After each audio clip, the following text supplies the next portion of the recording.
Good morning and welcome to Angel channel of the Divine Beings. Today's theory about free will, the third theory, that is compatibilistic theory, is to be discussed in brief so as we can understand that in free will how we are compromising our deterministic, indeterministic free will into a compatible kind of understanding. So compatibilism is the belief. It can be defined as a faith or a belief that free will and determinism are mutually compatible, and it is possible to believe also in both without being logically inconsistent. Compatibilists believe that freedom can be present or absent in situations for reasons that have nothing to do with metaphysics. So this faith here among compatibilists are very strong, that they can always compromise their situations, their principles, without being inconsistent with the two theories of determinism and free will. Now, compatibilism is the philosophical view that even though we cannot control our thoughts and actions beyond the laws of physics or the dictates of the physics, we have hence no free will in the traditional sense. We have free will in a non-traditional sense. So here we can see that the universe, physics means the universe, the earth, the surrounding around us. Let us stop and understand for one moment what we are trying to read through, what we are trying to go through, what we are trying to imbibe from this note. This note of address comprehends that the universe around us do not have any kind of traditional sense of freedom actually, because the law of physics, that is the law of the universe, the dictates of the universe, are always compulsive upon us. So in a non-traditional sense we are trying to become free. That is compatibilism. Now those compatibilistic variety of free will vary or differ among different philosophers. Philosophers, of course, have argued about this view. Different philosophers have different views and opinions, based on which we can create a critical thought about compatibilistic attitude. Compatibilism is saying that we need a purely pragmatic matter of living together in the society to hold people responsible for their choices that they make. Usually compatibilism is hankering after one's own free will. If you hold someone responsible, you want to punish them. Sometimes you want to deter others, imposure of your own commands upon other people's lives and decision making. Instead of saying they had no choice, or I don't think I should do anything about it, what you do or what we do, we become compatibilist, because that's all that's all that adheres to compatibilism's theory. So here this attitude of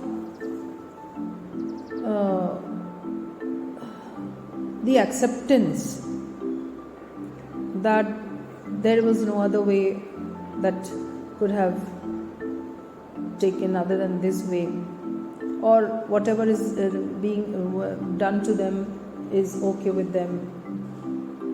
That is an attitude of non-interference, an attitude of non-obtrusiveness, I would say, is missing in compatibilism. You see, in compatibilism, almost it's like a track which helps you to run through and jump into in the middle of some kind of people's decisions, lives and everything, being obtrusive.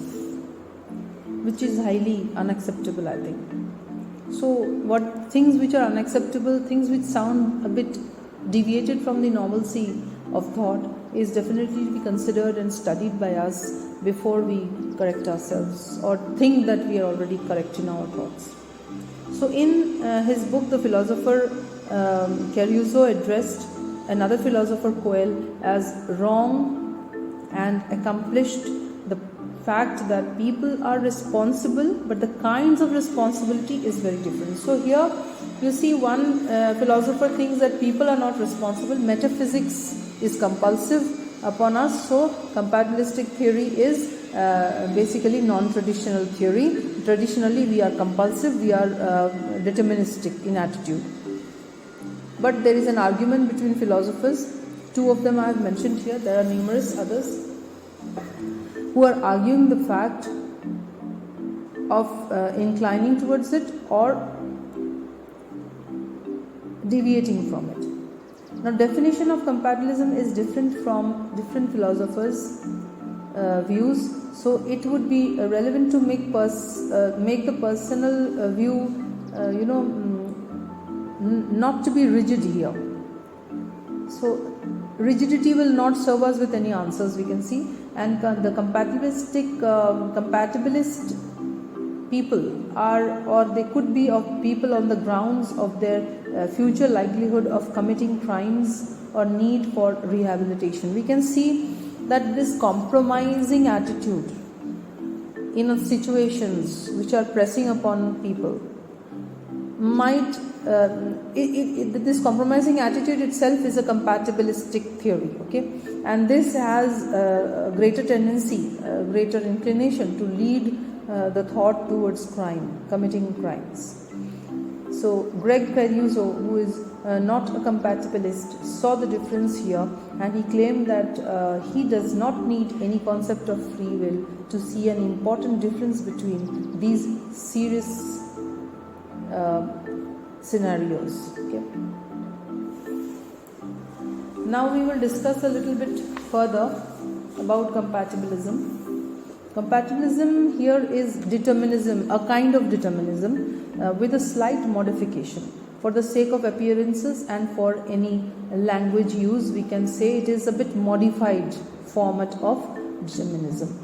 And in the position taken due to perceived need. Now determinism is what? Determinism is kind of blame game, you can say. If you read the theory, if you hear the lecture earlier upon determinism, you will understand that it is a blaming attitude. That something was done to me in my childhood, that trauma is making me do further more traumas and making me cause trauma in other people's lives. Is a huge, great, very comfort zone where you can sit, lounge, and you can sit and blame the every other experiences of your life for which you are committing today's crimes or today's mistakes are happening in your lives. So this is called determinism. Okay. Now determinism and compatibilism it does not differ much, because compatibilism is the understanding, a compromising attitude and the understanding of the determinism. That is a greater loop where you are allowing your determinism, I would say. So it is the position taken due to perceived need to have some idea of accountability, of responsibility for human behavior.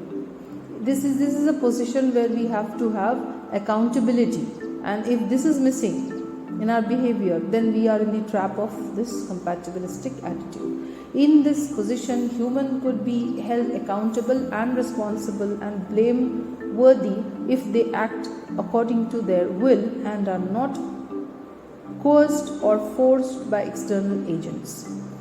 Compatibilism is different from determinism in what way? Determinists believe that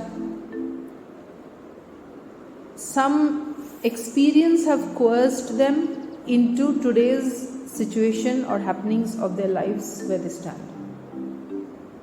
Whereas compatibilism believes that some kind of human accountability or responsibility or human intervention or external agents' intervention has led to the cause and the effect. So where is the difference? I don't see much of difference. A little bit of modification, but the inclination seems to be almost same. If the motives, goals or other factors that form the will are the results of prior events and experiences, and one so determined that does not nullify the idea that the human acts according to a will and has freedom of will. So this is the prior events are to be blamed, and you are not believing that you have a free will or you are acting according to your own will, then it is known as compatibilism, perhaps. Okay. Now humans are either free or they are not. There has to be two sides. There cannot be a middle path, two extremes. They either possess free will and can use it, or they do not have it at all.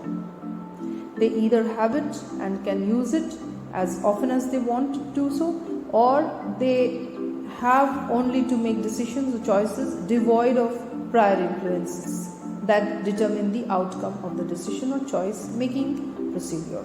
So please try to understand that you cannot take a middle path. Either you allow the whole life to be burdened with prior experiences, the cause and effect of those that are going on, that went on and now they are going on in the near future. The entire life is going to be affected by that. Or you take a stance, a decision aside that nothing is going to be allowed. No cause and its effect is to be allowed in my present today. I will just do what I have to do. So these two paths are actually pragmatic. One is a dark one will take you towards the light, the latter one. But there is no middle path for sure. Humans are either free or they are not. This is the basic understanding. Now, there may be social or physical constraints, that is not the issue over here, but you have to understand the theory of approach. Okay. Now there may be repercussions or consequences for our actions, so that a prior person might want to say something like, I am not free to rob a bank, and by that mean that if they did, they would be pursued, they would be captured, imprisoned. So these are the repercussions, these are the thoughts that would come, that would haunt. Repercussion is nothing but haunting. The effect, that is the effect of the cause. So this effect, this haunting situation, this repercussion, this aftermath that takes place, this is the consequence, okay, of such loose, such actions which are not concrete, which are very gullible. Now, for example, I can say free will to rob a bank and flee. Okay, then get freedom in this context of this particular example, as I told you, of the freedom, that is freedom versus determinism issue. It has a meaning that identifies it with possessing free will or being able to make choice for oneself. So robbing, stealing, or any kind of other heinous activities or crimes or mistakes, misconducts, all these have a choice. Either you're possessing of free will or being able to make choice for yourself not to choose it. There is no middle path for all this. And with this, I would, a note of criticism, I would end this discussion. Criticize compatibilism. The determinists criticize the compatibilists for, though there is similarity, a slight deviation, a slight modification, there is a critical issue also between the two faiths. Now, for claiming that there is any freedom at all. Now, determinists are criticizing compatibilists for claiming that there is any freedom at all. Determinists completely rely on non-freedom attitude. Okay, non-freedom. That means they totally blame situations, environments, experiences for their actions. Yesterday I had a childhood trauma, so today I am taking drugs for that. Now I am 50-year-old, I am taking drugs for 5-year-old trauma.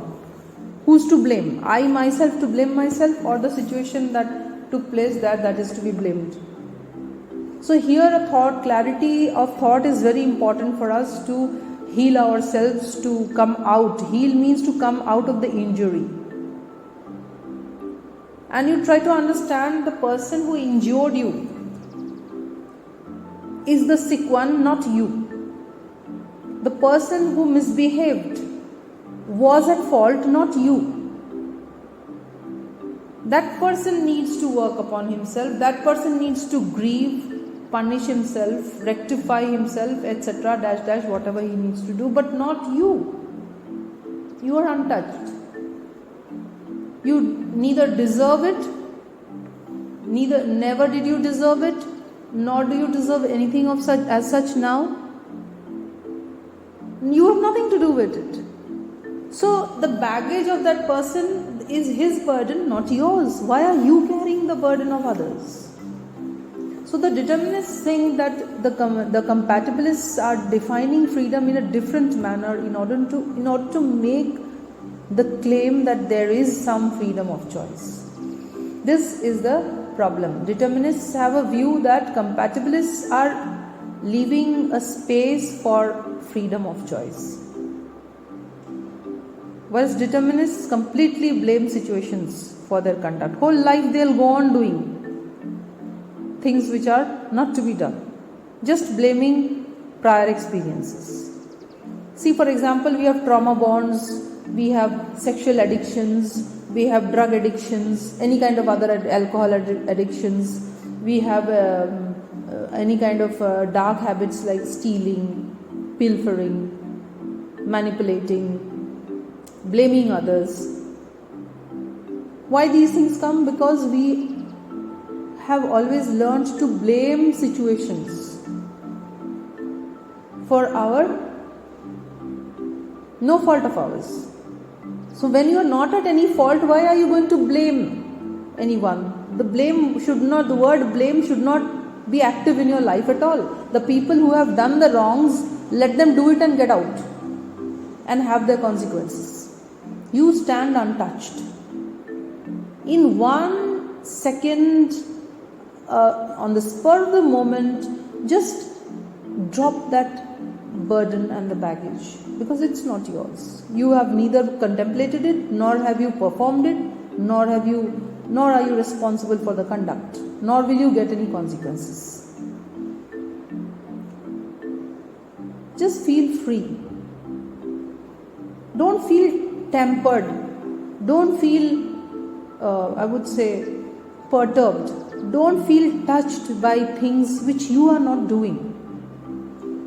So for this matter, you have to create a focus of yours, and in that focus you have to be stable, you have to be faithful, you have to be peaceful, you have to understand that come what may, go what may, I am not responsible for this experience. It was just a tide of time, that things came and went. But I stand strong as that bridge across the waves. The peak of it, the pinnacle of it cannot be touched. This faith is very important to secure yourself, to protect, to guard your ultimate truth, that is your soul. The determinists hold also the fact that all apparent decision makings or choices are determined by internal or external factors, including desires, motives, principles that are in turn the effects of prior causes. So can you see it is going to lead to greater, I would say, magnitude.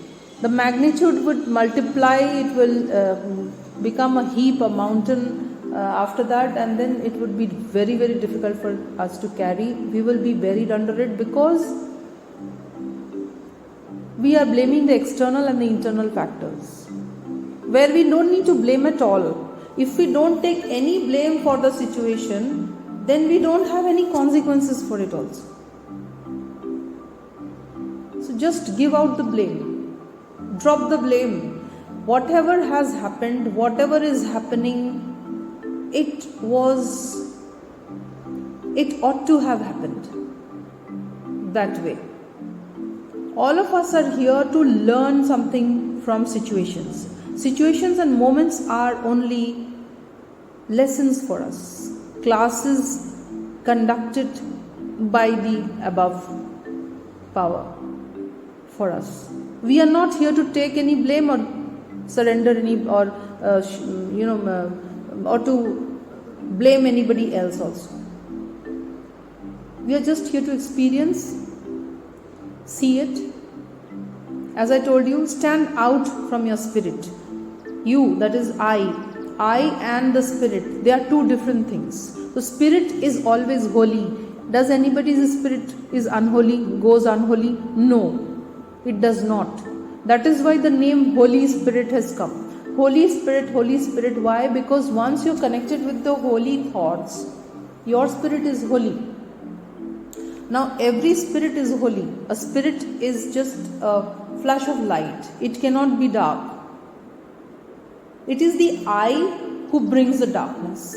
So separate that I from the spirit. Separate the light from the darkness, and you will stand outside of your light and see that you are bringing baggage into the internal light of yours. So this you or this I must leave the baggage outside.